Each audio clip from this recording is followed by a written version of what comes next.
Why saying no to a promotion might be the best decision of your life. Think about the hardest working person at your job. The one who always says yes. Yes to extra work. Yes to bigger projects. Yes to every promotion. They have a big title. They earn good money. Everyone thinks they are successful. But ask yourself, do they actually look happy? Not post a photo on LinkedIn. Happy.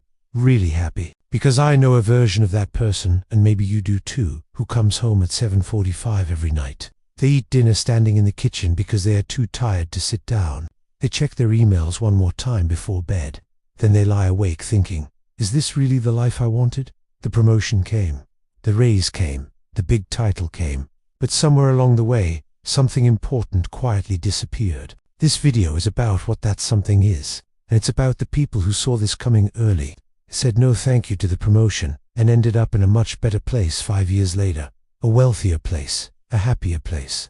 A place that is hard to explain to your parents, but makes total sense when you see the numbers. My name is Nick. I spend a lot of time doing financial math that companies would prefer you never see. If you feel like you are working harder every year, but still falling behind, subscribe because that feeling has a very clear, very fixable reason. Part 1. What your raise actually puts in your pocket. Let's start simple. You get promoted from $80,000 to $110,000. That's a $30,000 raise. Sounds great, right? But here is what actually happens to that money. At $80,000, after paying federal taxes, you take home about $65,100. Add $110,000, you take home about $86,200. So your real gain is only around $21,100, not $30,000. And that's before your state takes its share. In California or New York, your tax rate can be over 40%. Your $30,000 raise might now be worth only $17,500 in real take-home pay. But wait, it gets worse. There's something called lifestyle inflation. When people earn more money, they automatically spend more. A slightly nicer apartment, a newer car. Restaurants that used to be a treat become normal Tuesday dinners. Studies show that people spend 65 to 85 cents of every extra dollar they earn. In 2025, Goldman Sachs found that 40% of people earning over $500,000 per year still live paycheck to paycheck, $500,000 a year, and they have no savings buffer. Think about that. So if lifestyle inflation eats 60% of your after-tax raise, your $17,500 becomes $7,000. Then add the cost of the promotion itself, commuting, work clothes, lunches. That's $4,000 to $12,000 more per year. Add higher healthcare costs that come with more stress, your $30,000 raise. In the end, you might actually save only $1,000 to $5,000 extra per year. That's it. You gave the company more of your life. They gave you a new title and a little extra cash. Part 2. The hourly rate nobody calculates.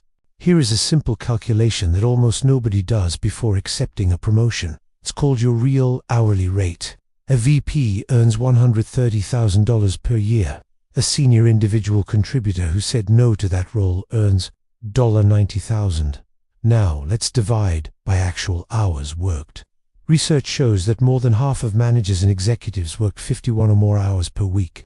A Harvard Business School study tracked CEOs for an entire year and found they worked an average of 62.5 hours weekly, including on weekends and during vacations. Let's be conservative. The VP works 55 hours a week at $130,000 per year. That's about $45 per hour. The individual contributor works 40 hours a week at $90,000. That's about $43 per hour. The difference, just $2 per hour. That is your promotion bonus, per hour, after doing real math. And here's the part that should make you angry. Once you become a salaried manager, the law no longer requires your company to pay you overtime. The VP working 55 hours a week is giving away 780 hours of free work every year. That's almost 5 months of unpaid labor, delivered with a smile and a LinkedIn update. The company didn't give you a raise. They bought a huge discount on a big chunk of your life. Part 3. What you could build with those extra hours. Now think about this. Those 15 to 20 extra hours every week that you just gave to your company, what if you kept them? What could you actually build? Not a crazy startup. Something simple and boring. Freelancing in your field. A small consulting practice. An online store. Research shows the average side hustler earns $800 to $1,200 per month. Among people who put in real effort, about 35% earn over $1,000 monthly. Let's say you build something modest, $2,000 per month. You invest that money in the stock market at the historical average return of about 10% per year. After 10 years, roughly $380,000. After 20 years, over $1.3 million. That is the real cost of those extra unpaid hours you gave to your company. More than $1 million built quietly in the time the VP was sitting in meetings that should have been emails. Part 4. 2 people. One Tuesday evening. Let me show you what this looks like in real life. Meet Blake. He is 38 years old. He accepted every promotion. He is now a director, earning $145,000. On paper, he won. It's Tuesday evening at 6:52 p.m.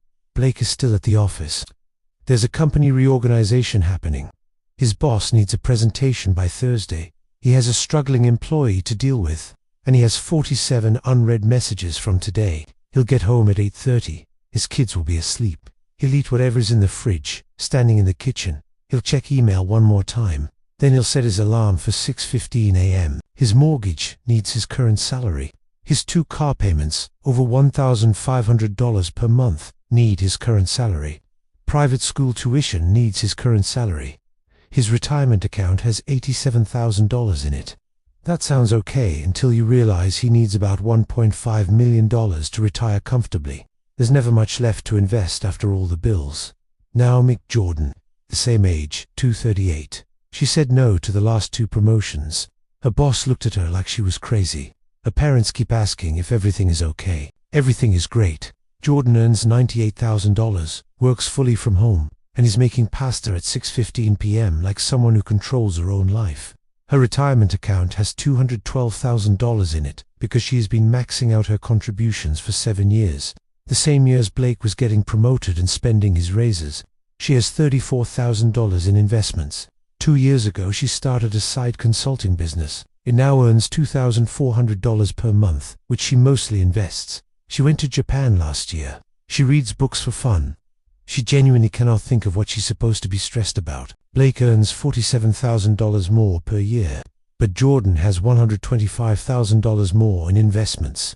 Blake works 18 more hours every week, all unpaid, and those numbers will keep getting further apart every single year. Because compound interest rewards the person who started earlier and kept going, not the person with the better title. Part 5. How the system is designed. Here's something your company will never tell you. The promotion system was not designed to make you rich. It was designed to make the company productive, and has been carefully built to make those 2 things feel like the same thing, while they quietly are not. Economists call this tenement theory. Your workplace is structured like a competition show. The VP role, the director title, the corner office, these aren't just rewards. They are the bait that keeps everyone working as hard as possible, including the 94% who will never actually reach the top. Most players fund the prize pool with their evenings and weekends and never win anything. In early 2024, data tracking 68 million white-collar workers showed that only 1.3% received a promotion, the lowest rate in 5 years. And companies are getting bolder. In 2023, about 37% of employers gave out dry promotions, a new title with 0 pay increase. Congratulations on your new title. We'll talk about the raise next quarter. Here's the part that should really bother you. Surveys show that 63% of employees would prefer a title promotion with no raise over a raise with no title. Companies saw that data. They act on it. They figured out they can pay you in status instead of money, and you'll say thank you. Since 1979, worker productivity has grown 3.5 times faster than worker pay. Someone is capturing all that extra value being created. It is not the person who just got a new email signature. Part 6. The identity danger. There's another risk here that goes beyond money. When you spend years building your entire identity around a job title, you stop being a person who has a job. You become a job that has a person. That sounds philosophical. Until the day your company announces layoffs. Then it stops being philosophical very quickly.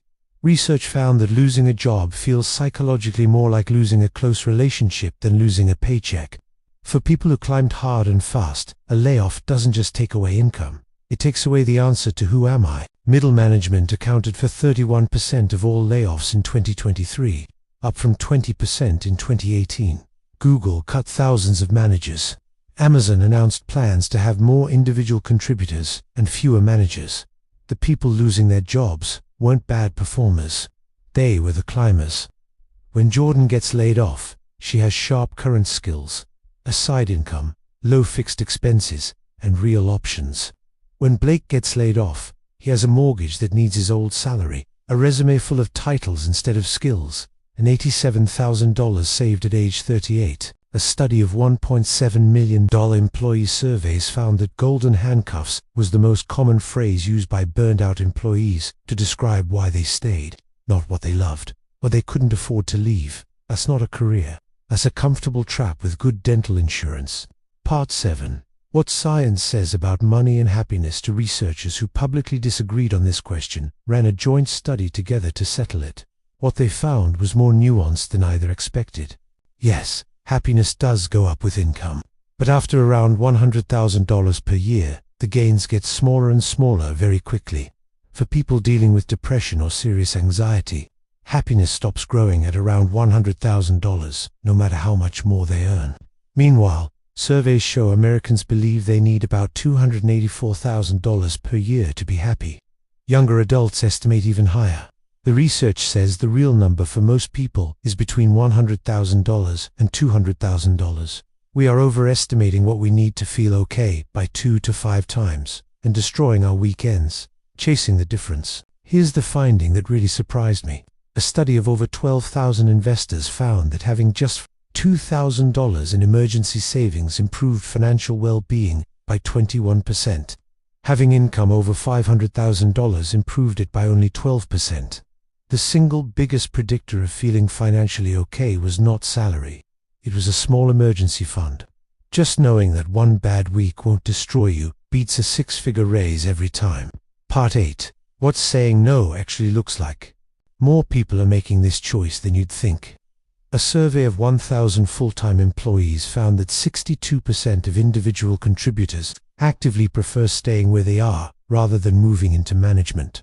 Their top priorities: 67% said time with family, 64% said physical and mental health, 58% said the ability to travel, only 4% said reaching the executive level. And here is the career finding that changes everything. Research found that workers who move sideways across different functions or companies actually experience higher salary growth over time and are more likely to reach senior leadership eventually than people who climbed straight up. The person who said no to the manager role, he took a lateral move into a different department and built broad skills, doesn't fall behind. 10 years later, they are better positioned and better paid than the person who accepted every single rung. The ladder isn't even the fastest way up. It's just the most obvious one. Not every promotion is a trap, let me be clear. This is not me telling you to never accept a promotion. If the promotion comes with real company equity that could actually be worth a lot, take it. If it moves you from financial stress to financial stability, take it. But if it means 15 or more extra unpaid hours every week, if it's a title with no raise, if it kills, that's how you need to build something of your own, then the numbers are speaking clearly. And the numbers don't care what your title looks like on LinkedIn. Conclusion. The math they never showed you. Nobody inside your company has any reason to show you these numbers. The company makes money when you say yes. It makes even more money when your mortgage and car payment make you unable to leave. So they don't show you the math. They show you the title. The first time you say no to a promotion on purpose, it feels terrible. Your coworkers look at you strangely. Your family asks careful questions. The part of your brain trained since childhood to think title equals success sends alarm signals for about 6 weeks. Then something shifts. The hours you're not spending in meetings start turning into something real. The retirement account starts compounding. The side income starts growing. Sunday nights stop feeling heavy. 5 years later, not 10, not 20. 5, you look at the person who said yes to everything. Their salary is bigger on paper. Their actual life is considerably smaller in practice. You will have spent that decade building something that actually belongs to you, something no company reorganization can eliminate, no new strategy can make irrelevant. That is what changes when you start saying no with intention. Not your title, not your salary, your freedom, your options, your real financial independence. Go home at a decent hour, invest the difference, and let compound interest do what your company never will work for you. If this math changed how you think about your career, hit subscribe and drop a comment. Have you ever turned down a promotion? What happened? I want to know.